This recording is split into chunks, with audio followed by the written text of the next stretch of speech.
Hello everyone, welcome you all. कैसे हो आप सब। तो आज हम करेंगे साइंस के एक chapter carbon and its compound का टॉपिक स्ट्रक्चर ऑफ साइक्लोहेक्सेन। तो जो कार्बन होते हैं वो तीन तरीके से स्ट्रक्चर बनाते हैं। एक तो long chain of carbon compounds होते हैं जिसमें क्या है, कार्बन की एक लंबी सी चेन होती है, उनके साथ हाइड्रोजन अटैच्ड होते हैं। दूसरा होता है हमारे पास ब्रांच्ड में क्या होता है कि कार्बन के साथ क्या होता है कि उसके ब्रांचेस बने होते हैं, मतलब एक ग्रुप टाइप सा बना होता है। और जो थर्ड हमारा होता है वो होता है रिंग।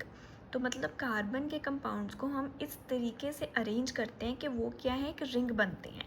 जैसे यहाँ हमने उसे ड्रॉ किया हुआ है तो ये क्या है, एक रिंग बन रहा है। तो इस स्ट्रक्चर का जो नेम है वो है हमारे पास साइक्लोहेक्सेन। तो अब आपको 2 या 3 बातें जो हैं वो अपने माइंड में अच्छे से रखनी है। वो क्या है, सबसे पहले हमने यहाँ पे लिखा है साइक्लोहेक्सेन, ई लिखा है, लेकिन स्ट्रक्चर में कहीं भी डबल बॉन्ड जो हमारा है वो नहीं है। क्यों? क्योंकि जब हम स्टार्टिंग में वर्ड लिखते हैं साइक्लो तो उसके अकॉर्डिंग हम यहाँ पे ई लिखते हैं। क्लियर? इसका डबल बॉन्ड के साथ कोई लेना देना नहीं है। ये सिर्फ इसके स्पेलिंग्स है कि जब हम प्रीफिक्स साइक्लो यूज़ करेंगे तो हम ई के साथ लिखेंगे, लेकिन डबल बॉन्ड नहीं लगेगा।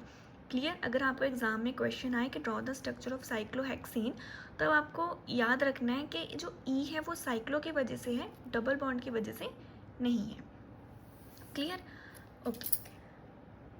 तो अब इसमें हमने क्या किया है, दूसरा हमारा जो वर्ड है साइक्लो।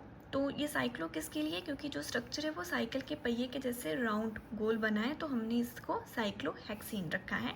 हेक्सेन इसलिए रखा है क्योंकि हमारे पास जो सी हैं वो कितने हैं, 6 हैं। 1 2 3 4 5 6, तो इसमें क्या है, 6 सीज हैं।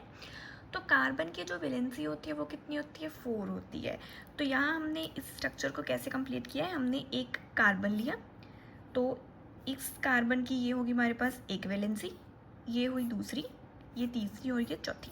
क्लियर?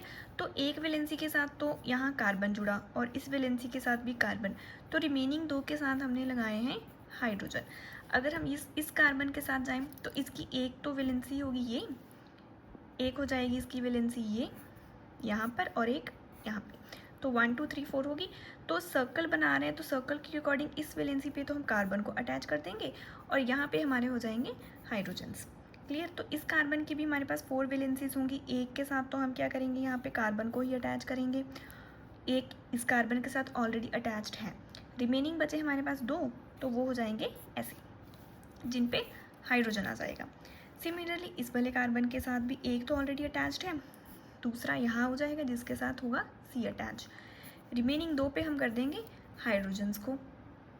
क्लियर? तो सिमिलरली इसी वे से हम इसे भी कंप्लीट कर देंगे। ये कार्बन है, इसकी एक वैलेंसी इस कार्बन के साथ चली जाएगी, एक ऑलरेडी कार्बन के साथ है, रिमेनिंग 2 पे होगा हाइड्रोजन।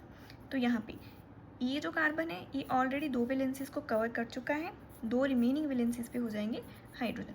तो इस तरीके से हमारा एक रिंग का स्ट्रक्चर बन जाएगा जो कि है हमारा cyclohexane C6H12। Hope you like the video.